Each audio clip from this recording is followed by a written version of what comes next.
ఒక్కసారి కొమ్మూరి గోల్డ్ కి కాల్ చేయండి. తాకట్లో ఉన్న మీ బంగారాన్ని విడిపించి మార్కెట్ ప్రైస్ కి వాళ్ళు కొనుక్కుని మిగతా డబ్బులు మీకు ఇచ్చేస్తారు. హాయ్, వెల్కమ్ టు మన టీవీ. మన టీవీ మన కోసం నేను మీ జర్నలిస్ట్ మనోజ్.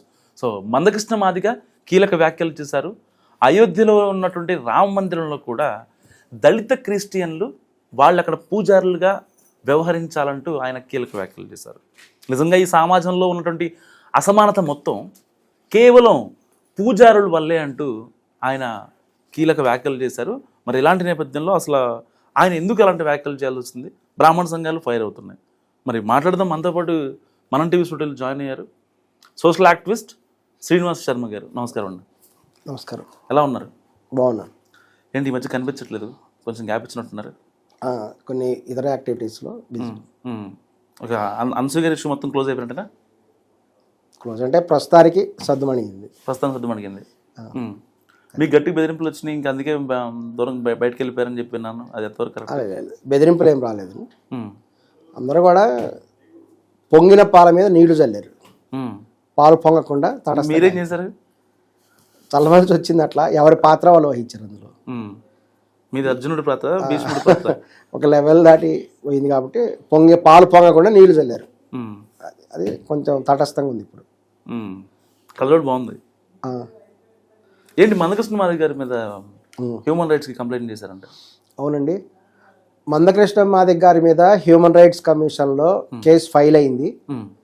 దీనికి కారణం ఏంటంటే ఆయన రీసెంట్గా కూడా బ్రాహ్మణుల మీద చేస్తున్నటువంటి అనుచిత వ్యాఖ్యలే. సో ఇక్కడ అసలు ఇదంతా ఎందుకు జరుగుతుందంటే క్లుప్తంగా తీసుకుంటే,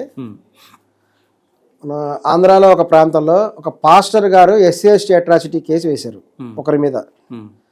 అది సుప్రీంకోర్టు తీర్పుకి వెళ్ళినప్పుడు ఒక పాస్టర్ అనేటువంటి ఆయన క్రిస్టియన్ కదా. ఇప్పుడు మీరు ఒక సామాజికతగా మాట్లాడుతున్నారా లేకపోతే బ్రాహ్మణ సంఘాల తరపున మాట్లాడతారా? నేను బ్రాహ్మణ సంఘం తరపున కూడా మాట్లాడుతున్నాను. ఒక జనరల్ విశ్లేషణ కూడా చేద్దాము. ఇప్పుడు ఆయన మీద కేసు నమోదైంది బ్రాహ్మణుల కించపరచడం వల్లే కదా. హ్యూమన్ రైట్స్ కమిషన్లో కేసు మేము ఫైల్ చేసింది. ఎంతవరకు వెళ్తారు? ఎందుకంటే మీరు అన్సూయ విషయంలో ఒక ఎక్స్ట్రీమ్ లెవెల్కి వెళ్ళిపోయి పక్కకి వచ్చేసారు. అక్కడ ప్లస్సా లేదు, మైనస్ లేదు, కంప్లీట్గా శర్మ అనే వ్యక్తి ఒక కమెడియన్గా మారిపోయి బయటకు వచ్చారు. ఒక బ్రాహ్మణ కుటుంబంలో పుట్టిన శర్మ గారు మరి దీంట్లో ఎంతవరకు వెళ్ళగలరు? న్యాయం కోసం పోరాడాలి. న్యాయం కోసం, ధర్మం కోసం. ప్రతి ఒక్కరు న్యాయం కోసం పోరాడుతూ ఉంటారు, కానీ అల్టిమేట్ గా ఎక్స్ట్రీమ్ వరకు వెళ్ళేది చాలా తక్కువ మంది ఉంటారు. అంటే అది ఒక స్థాయి దాటకుండా సర్దుమడిగితే అది అందరితో అయిపోతుంది. సో ఇక్కడ జరిగింది ఏంటంటే, ఒక పాస్టర్ అనేటువంటి ఆయన క్రిస్టియన్ కదా, ఆయన SC/ST అట్రాసిటీ కేసు పెట్టడానికి అవకాశం లేదని సుప్రీంకోర్టు తీర్పు ఇచ్చింది. సో ఇక్కడ ఏమైందంటే దళితులు అనేవాళ్ళు రెండు వర్గాలుగా చీలిపోయారు. ఒకటి హిందూ దళితులు, రెండు క్రిస్టియన్ దళితులు. సో ఇప్పుడు పోరాటం అనేది దళిత హిందువులు ఎవరైతే ఉన్నారో వాళ్ళు దళిత క్రిస్టియన్ మీద పోరాటం ప్రారంభించారు. ఇప్పుడు వాళ్ళు ఏమంటారంటే, ఇప్పుడు క్రిస్టియన్గా మారిపోయినటువంటి దళితులు కూడా రాజ్యాంగం ప్రకారం BCC కేటగిరీ కిందకి వస్తారు. BCC కేటగిరీ అంటే ఓన్లీ 2% రిజర్వేషన్. 2% రిజర్వేషన్ మాత్రమే. ఇది నెంబర్ గుర్తుపెట్టుకోండి. అదే హిందూ దళితులు అయితే 15% రిజర్వేషన్. 15% రిజర్వేషన్ అనేది ఎక్కువ. 2% అంటే తక్కువే కదా. సో అవకాశాలు కూడా తగ్గుతాయి. సో దళిత హిందువులు ఏమంటారంటే, ఈ దళిత క్రిస్టియన్లు అనేటువంటి వాళ్ళు క్రిస్టియన్స్ అని చెప్పేసి అక్కడ చర్చల దగ్గర ఏదైనా ఆర్థిక సహాయం పొందుతున్నారు, ప్లస్ దళిత హిందువుల యొక్క అవకాశాలు వాళ్ళు తీసేసుకుంటున్నారు అని వాళ్ళు పోరాటం చేస్తున్నారు. సో ఇది దళిత హిందువులు, దళిత క్రిస్టియన్లు మధ్య ఉన్నటువంటి గొడవ మాత్రమే. ఈ సందర్భంలో కృష్ణమాదిగ గారు ఎంటర్ అయ్యారు అందులోకి. కృష్ణమాదిగ గారు ఏమంటారంటే, దళిత క్రిస్టియన్స్ కూడా SCలోనే ఉండాలి అనేది ఆయన చేస్తున్నటువంటి పోరాటం. ఇప్పుడు రాజ్యాంగం ప్రకారం అలా పాసిబుల్ లేదు. రాజ్యాంగం ప్రకారం ఏంటంటే, మతం మారితే, క్రిస్టియన్ మతంలోకి మారితే వాళ్ళు BCC కేటగిరీకి వస్తారు. వాళ్ళకి రిజర్వేషన్, SC రిజర్వేషన్ రాదు. దీనికి కారణం ఏంటంటే, SCలకి అందులో దాదాపు మన దేశంలో కొన్ని వందల కులాలు ఉన్నాయి. ఆయన అంబేద్కర్ ఒక గొప్ప మహానుభావుడు ఆయన. ఎందుకంటే ఆయన మన దేశంలో మహారాష్ట్ర ప్రాంతానికి చెందినటువంటి మహర్ కులానికి చెందినటువంటి ఒక కులానికి చెందిన ఒక వ్యక్తి అంబేద్కర్. వారు చిన్నతనంలో అంటరానితనము ఇవన్నీ ఫేస్ చేశారు. ఫేస్ చేయడం వల్ల ఈ అంటరానితనము, వివక్షత అనే దాన్ని తొలగించాలనే ఉద్దేశంతో వాళ్ళు బ్రిటిష్ వాళ్ళ దగ్గర కూడా పోరాటం చేశారు. తర్వాత మన స్వాతంత్రం వచ్చిన తర్వాత రాజ్యాంగంలో కూడా మార్పులు చేయాలని చెప్పేసి ఆయన కేవలం తన కులానికి మాత్రం లాభం చేసుకోలేదు. ఆయన తలుచుకుంటే చేసుకోవచ్చు, అలా చేయలేదు. భారతదేశం మొత్తంలో కూడా తన కులం వల్ల అంబేద్కర్ గారి సొంత కులం ఏదైతే ఉందో అటువంటి కులం లాగానే ఏవైతే వివక్షత పొందుతున్నాయి, ఎవరైతే అంటరానితనం అనేది అనుభవిస్తున్నారో అవన్నీ ఒక లిస్టు తయారు చేశాడు. తయారు చేసి వాళ్ళందరికీ కూడా మనం ఒక రిజర్వేషన్ ఇవ్వాలి, ఒక బూస్టింగ్ ఇవ్వాలి. ఇచ్చినప్పుడే వాళ్ళందరూ కూడా వాళ్ళు డెవలప్ అవుతారు అనేటువంటి దృష్టితో రిజర్వేషన్ పెట్టాడు. కానీ ఈ రిజర్వేషన్ వ్యవస్థ అనేది కొనసాగింది మటుకు బ్రాహ్మణుల వల్లే. ఎందుకంటే స్వాతంత్రం వచ్చినప్పుడు ఒక జవహర్లాల్ నెహ్రూ గారు ఒక సూపర్ పవర్, ఆయన తలుచుకుంటే రిజర్వేషన్ అప్పుడే ఆపగలడు. ఈ రిజర్వేషన్ ఏం వద్దు అని చెప్పేసి తీసి పక్కన పడేయగలడు. కానీ అలా చేయలా. అప్పుడు ఉన్నటువంటి పెద్ద పెద్ద లీడర్స్ ఎవరైతే ఉన్నారో వాళ్ళందరూ కూడా, పటేల్ గారు అయితేనేమి, జవహర్లాల్ నెహ్రూ గారు అయితేనేమి, నిజంగా వీళ్ళు చాలా వివక్షత ఎదుర్కొన్నారు అని చెప్పేసి అంటరానితనం ఎవరైతే అనుభవిస్తున్నారో వాళ్ళందరికీ కూడా రిజర్వేషన్ వ్యవస్థ పెట్టారు. సో రిజర్వేషన్ వ్యవస్థ కొనసాగడానికి బ్రాహ్మణులే కారణం. ఎందుకంటే అప్పుడు అంతా బ్రాహ్మణ్స్ ఉన్నారు ఆ హై లెవెల్లో. సో పెట్టారు, అది ఎస్సీ రిజర్వేషన్ కొనసాగుతూ వచ్చింది. ఈ రోజున అంటరానితనం అనేది దాదాపు ఎక్కడ కూడా లేదు ఈ రోజున. సో ఈ టైంలో కృష్ణమాదిగ గారు ఎంటర్ అయ్యి సడన్గా బ్రాహ్మణులని కూడా విమర్శించడం, బ్రాహ్మణులను దూషించడం అనేది ప్రారంభించాడు. అసలు ఇక్కడ ఉన్నటువంటి దళిత హిందువులు, దళిత క్రిస్టియన్స్ మధ్య ఉండేటువంటి గొడవకి బ్రాహ్మణులకి అసలు ఎటువంటి సంబంధం లేదు. ఈ కేసులో బ్రాహ్మణులకు ఎటువంటి సంబంధం కూడా లేదు. కానీ ఈయన హఠాత్తుగా ముందుకు వచ్చేసి అసలు బ్రాహ్మణుల వల్ల ఇదంతా జరుగుతుంది, ఒకప్పుడు అంటరానితనం చేసింది కూడా బ్రాహ్మణులే, ఇంకా శ్రీకృష్ణుడు అనేటువంటి వాడు ఈయన బ్రాహ్మణుడి కాళ్ళు కడిగి నీరు తల మీద చల్లుకున్నా అని చెప్తున్నారు. మందకృష్ణ మాదిగతో మీరు ఓపెన్ డిబేట్కి ఓపెన్ డిబేట్కి రెడీగా ఉన్నాను, సిద్ధంగా ఉన్నాను నేను అని చెప్పేసి బ్రాహ్మణులు అహంకారంతో ఉన్నారు. కృష్ణుడి కాళ్ళు కడిగి కృష్ణుడు ఒక బ్రాహ్మణుడు కుచేరుడి కాళ్ళు కడిగి నీళ్లు చల్లుకుంటారు తల మీద. చల్లుకున్నానంట అంటే బ్రాహ్మణుల దేవుళ్ళ కంటే గొప్ప వాళ్ళ అని ఆయన తీవ్రంగా కూడా కామెంట్స్ చేశారు. ఇంకేంటంటే బ్రాహ్మణుల పట్ల ఇతర కులం వాళ్ళకి ద్వేషం కలిగేటువంటి విధంగా కూడా వ్యాఖ్యానాలు చేశారు. ఇవన్నీ కూడా తీవ్రంగా ఖండిస్తున్నాము. ఎందుకంటే వీటన్నిటికీ మా దగ్గర ఆన్సర్స్ ఉన్నాయి. ఎందుకంటే హిందూ మత సాంప్రదాయంలో కూడా ఒక వేద బ్రాహ్మణులు కనుక వచ్చినప్పుడు వాళ్ళ కాళ్ళు కడిగి నీళ్లు చల్లుకోవటం అనేది సాంప్రదాయం ఉంది. హ్యూమన్ రైట్స్ లో కేసు పెట్టారు, మరి స్టేషన్లో పెట్టారా? హ్యూమన్ రైట్స్ కమిషన్ నాంపల్లిలో ఉంది, హైదరాబాద్ లో. ఆయన మీద కృష్ణమాదిగ గారి మీద మేము వాస్తవానికి కృష్ణమాదిగ గారికి అనేక సందర్భాల్లో సపోర్ట్ చేసాం. ఆయన ఏబిసిడి వర్గీకరణ చేసినప్పుడు మేము ఆయనకు సపోర్ట్ గా మాట్లాడడం జరిగింది. అదేవిధంగా బ్రాహ్మణులకు ఏమైనా సమస్య వస్తే ఆయన కూడా సపోర్ట్ చేశారు. ఇది వరకు ఇద్దరి మధ్య నేను కూడా చాలాసార్లు పార్సీగుట్లో కృష్ణమాదిగ గారి ఆఫీసులో వెళ్ళటం జరిగింది, అక్కడ మాట్లాడటం జరిగింది. ఈ విధంగా పరస్పరం సహకారం అనేది జరుగుతూనే ఉంది. కానీ ఇప్పుడు ఆయన ప్రత్యేకంగా కూడా బ్రాహ్మణులు అనేటువంటి వాళ్ళ ఇక్కడ తీసుకొచ్చేసి వాళ్ళ మీదుగా కూడా ఆయన ప్రచారం కూడా చేస్తూ ఇతర కులస్తులు, ఇతర మతస్థుల దగ్గర బ్రాహ్మణులు డిఫేమ్ చేసే విధంగా కూడా మాట్లాడుతున్నారు. ఆ విధంగా చేయొద్దు అని చెప్పేసి మేము ఆయన మీద హ్యూమన్ రైట్స్ కమిషన్లో కేసు వేయడం జరిగింది. కృష్ణమాదిగ గారికి చట్టపరంగా కూడా ఆయన పోరాటం చేస్తున్నారు. ఏంటంటే దళిత క్రిస్టియన్లు దళిత హిందువులుగా మారాలి, లేకపోతే దళిత క్రిస్టియన్స్కి కూడా ఎస్సీ రిజర్వేషన్ ఇవ్వాలి అనేది ఆయన పోరాటం. కాబట్టి ఆయన పోరాటం చేసుకోమనండి. ఇప్పుడు ఆయన సెకండ్ ఇన్నింగ్స్ అయింది అంటున్నారు, పోరాటం చేసుకోమనండి. చేసుకొని రాజకీయ పార్టీలు కలవమనండి. వాళ్ళు తీసుకునేటువంటి నిర్ణయం బట్టి ఆధారపడి ఉంటుంది, అది రాజ్యాంగం మీద ఆధారపడి ఉంది. సో ఈ సందర్భంలో ఇతర కులాలని డిఫేమ్ చేసే అధికారం ఆయనకు లేదు. బ్రాహ్మణులు ఎందుకు డిఫేమ్ చేస్తారు? డిఫేమ్ చేసే అధికారం ప్రస్తుతం రాజ్యాంగం ప్రకారం ఏ కులము ఇతర కులాన్ని డిఫేమ్ చేయకూడదు, ఇతర కులాన్ని పట్ల తప్పుగా మాట్లాడకూడదు, ఇతర కులాలకు ఇబ్బంది కలిగకూడదుగా వ్యవహరించకూడదు. మేము కేవలం ఆయనకి అదే రిక్వెస్ట్ చేయడం జరిగింది. అందులో కూడా కృష్ణమాదిగ గారు ఏ పోరాటం చేసుకోవచ్చు, ఆయనకి రాజ్యాంగపరంగా ఆయనకు హక్కు ఉంది. కానీ ఇతర ఏ కులాన్ని కూడా ఇబ్బందికరంగా మాట్లాడకుండా, ఇబ్బందికరంగా డిఫేమ్ చేయకుండా, బ్రాహ్మణులను డిఫేమ్ చేయకుండా మీ పోరాటం చేసుకోండి అని కూడా మేము మానవ హక్కుల సంఘంలో కృష్ణమాదిగ గారి మీద కేసు వేయడం జరిగింది. త్వరలో కూడా అది హీరింగ్ కూడా వస్తుంది. సో ఆయన చెప్పినటువంటి ప్రతిదానికి కూడా మా దగ్గర ఆన్సర్స్ ఉన్నాయి. ఏంటంటే కేవలం బ్రాహ్మణులే అంటరానితనం అనేది చేశారు, దళితుల్ని గుళ్ళలోకి బ్రాహ్మణులు మాత్రమే రానివ్వలేదు అనేది కరెక్ట్ కాదు. ఎందుకంటే వాస్తవానికి ఒక పూజారి అనేటువంటి వాడు గుళ్ళో ఉంటారు. పూజారి అనేటువంటిది ఒక బాధ్యత, అదొక ఉద్యోగం లాంటిది. ఆయన గుళ్ళో ఉండి దేవుడికి పూజ చేయటము, తర్వాత వచ్చిన వాళ్ళ దగ్గర దక్షిణలు ఏమైనా ఉంటే తీసుకోవటము, తీర్థప్రసాదాలు ఇవ్వటం, ఇటువంటి వ్యవహారం చేస్తుంటారు. వాస్తవానికి ఆ గుడి అనేది కట్టింది ఎవరు? గుడి కట్టింది పూజారి కాదు. గుడి అనేటువంటిది పూర్వకాలంలో అయితే రాజులు కట్టారు. క్షత్రియులు రాజులు వాళ్ళు గుళ్ళని కట్టడం జరిగింది. ఒక కృష్ణదేవరాయలు ఎన్నో గుళ్ళు కట్టారు, ఇంకా అనేక మంది రాజులు గుళ్ళు కట్టారు.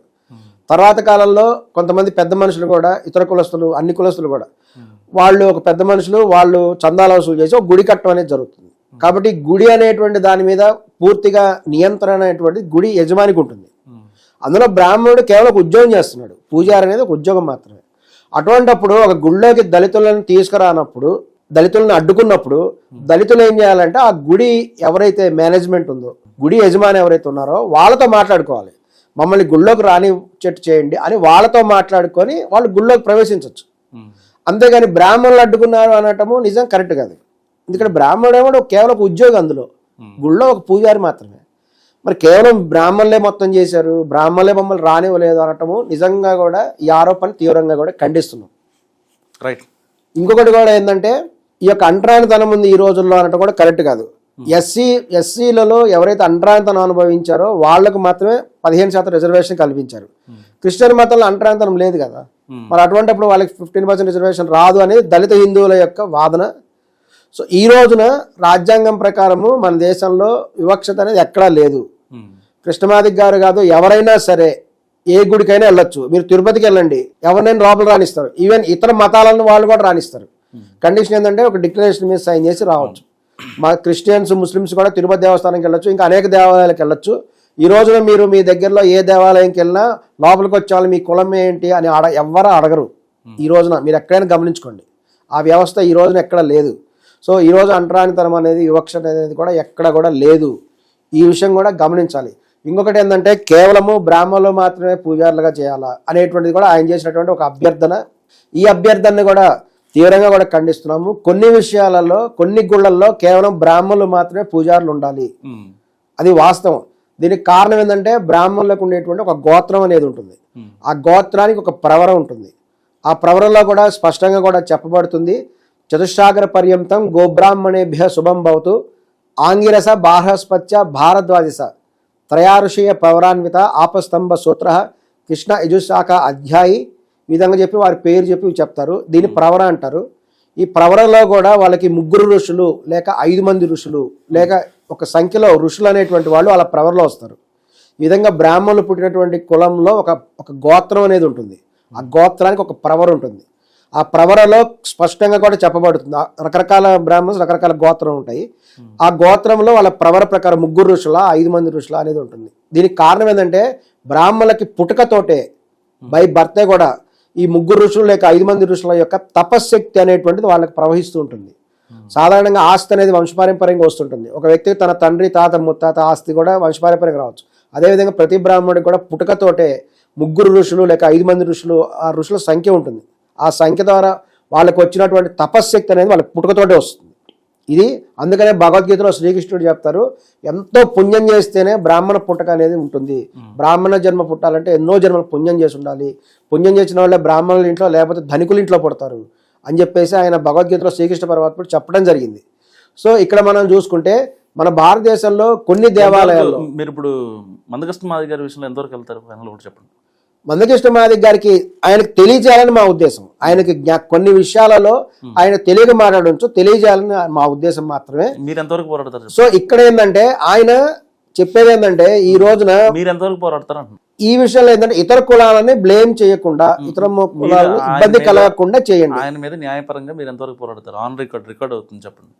బ్రాహ్మణులని విమర్శించకుండా, బ్రాహ్మణులని ఇబ్బంది పెట్టకుండా మీరు ఏ పోరాటమైనా చేయండి. ఆల్రెడీ విమర్శించడం అయిపోయింది. ఆయన విమర్శించారు కాబట్టి ఇక నెక్స్ట్ కూడా బ్రాహ్మణుల మీద కాదు, ఏ కులం కూడా విమర్శించొద్దు. దీనికి కారణం ఏంటంటే ఈ రోజున పూజారిగా అనేది బ్రాహ్మణులు కొన్ని దేవాలయాల్లో ఉన్నారు, బ్రాహ్మణులతో పాటు కొన్ని ఇతర కులస్తులు కూడా ఉన్నారు. మీరు ఉదాహరణకు కూడా చెప్పదలుచుకుంటే సమ్మక్క సారక్క జాతర జరుగుతుంది. సమ్మక్క సారక్క జాతరలో గిరిజన పూజారులు ఉంటారు. ఈ విషయం కూడా కృష్ణమాదిగ గారు గమనించాలి. అదే విధంగా బీసీలు, మన దేశంలో ఓసీ, బీసీ, ఎస్సీ, ఎస్టీ అంటారు కదా, ఓసీలలో బ్రాహ్మణులు పూజారులుగా ఉన్నారు. అదే విధంగా బీసీలలో కొన్ని కులాల వాళ్ళు కూడా పూజారులుగా ఉన్నారు. ఉదాహరణ చెప్పాలంటే పద్మశాలి అనేటువంటి వాళ్ళలో కొంతమంది శివాలయాల్లో పూజారులుగా ఉన్నారు. పద్మశాలి అనేటువంటి వాళ్ళు మార్కండేయుని భక్తులు కాబట్టి ఈ యొక్క శివాలయాల్లో కొంతమంది పద్మశాలీలు కూడా పూజారులుగా ఉన్నారు. అలా విధంగా వీరబ్రహ్మేంద్ర స్వామి వారి భక్తులు కొంతమంది ఉన్నారు. విశ్వకర్మ అని అంటారు, వాళ్ళు కూడా కొంతమంది పూజారులుగా ఉన్నారు. అంటే బీసీలలో కూడా పూజారులు ఉన్నారు. అదేవిధంగా ఎస్సీలలో కూడా పూజారులు ఉన్నారు. వాళ్ళు మాలదాసరి అని కొన్ని దేవాలయాలు ఉంటాయి. పోచమ్మ దేవాలయము, కొన్ని కొమరవల్లి దేవాలయంలో అన్ని వర్గాల వాళ్ళు పూజారులు. ఫైనల్ గా ఏం చెప్తారు చెప్పండి మందకృష్ణ మాదిగ గారి విషయంలో? మందకృష్ణ మాదిగ గారికి బ్రాహ్మణుల తరపున విజ్ఞప్తి చేసేది ఒకటే, మీరు ఇప్పుడు చేస్తున్నటువంటి పోరాటం ఏంటంటే దళిత క్రిస్టియన్లకి రిజర్వేషన్ కావాలని పోరాటం చేస్తున్నారు. మీరు పోరాటం చేయండి, కానీ ఏంటంటే అంబేద్కర్ గారిని మీరు ఎందుకు ఆదర్శంగా తీసుకోవట్లేదు? అంబేద్కర్ గారు భారతదేశంలోని ఒక రాష్ట్రంలో ఒక కులానికి చెందినటువంటి వ్యక్తి అయ్యి ఆయన కేవలం తన కులానికి మాత్రమే న్యాయం చేయకుండా తన కులం లాగా ఎవరైతే ఉన్నారో అన్ని కులాలకు కూడా ఆయన న్యాయం చేయడానికి ప్రదర్శించారు. కానీ మందకృష్ణ మాదిగ గారు ఓన్లీ స్వార్థంతో ఓన్లీ తెలుగు రాష్ట్రాల్లో మాత్రమే మాట్లాడటం జరుగుతుంది. మరి ఇతర రాష్ట్రాల్లో ఎస్సీలు ఎవరు మాట్లాడలేదు కదా దీని గురించి. వర్గీకరణ కూడా కేవలం తెలుగు రాష్ట్రాల్లోనే ఉంది, ఏబిసిడి వర్గీకరణ. మరి మిగతా అన్ని రాష్ట్రాల్లో ఎందుకు దాని గురించి ఇది జరగట్లేదు? ఇవన్నీ గమనించుకోవాల్సినటువంటి విషయాలు. కాబట్టి దయచేసి కూడా బ్రాహ్మణులు కానీ ఇతర ఏ కులస్తుల్ని కానీ, బ్రాహ్మణులు మాత్రమే కాదు, ఎందుకంటే రేపు కృష్ణమాదిగ గారు వెళ్ళేసి సమ్మక్క సారక్క జాతరలో ఓన్లీ గిరిజనులు ఎందుకు పూజారులు ఉండాలి, అక్కడ కూడా దళితులు కూడా ఉండొచ్చు, లేదా కృష్ణమాదిగ గారే పూజారిత్వం చేయమనండి. కృష్ణమాదిగ గారు సమ్మక్క సారక్క జాతర దగ్గరికి వెళ్ళి గిరిజనులు అడగమనండి, మీరే ఎందుకు ఉండాలి, కృష్ణమాదిగ గారు కూడా పూజారితత్వం చేస్తారు అక్కడ అని చెప్పేసి. అది సాధ్యపడదు. ఎందుకంటే ఒక్కొక్క గుడి దగ్గర ఒక్కొక్క సాంప్రదాయంలో కొన్ని సాంప్రదాయాలు ఉంటాయి, వాటికి అనుగుణంగానే అక్కడ దానికి సంబంధించిన వాళ్ళే పూజారులుగా ఉంటారు. కాబట్టి ఈ విషయం గమనించాలి. రేపు గిరిజనులను కూడా విమర్శించొద్దు, ఏ కులం వాళ్ళని కూడా విమర్శించొద్దు అని కృష్ణమాదిగ గారికి కూడా విజ్ఞప్తి చేస్తున్నాం. Thank you. సో ఇది శర్మ గారి అనాలిసిస్. మీరేమనుకుంటున్నారు మరి మాదిగ వర్సెస్ బ్రాహ్మణ కాంట్రవర్సీ పరంగా మీ అమూల్యమైన అభిప్రాయాన్ని మస్ట్గా కామెంట్ చేయండి.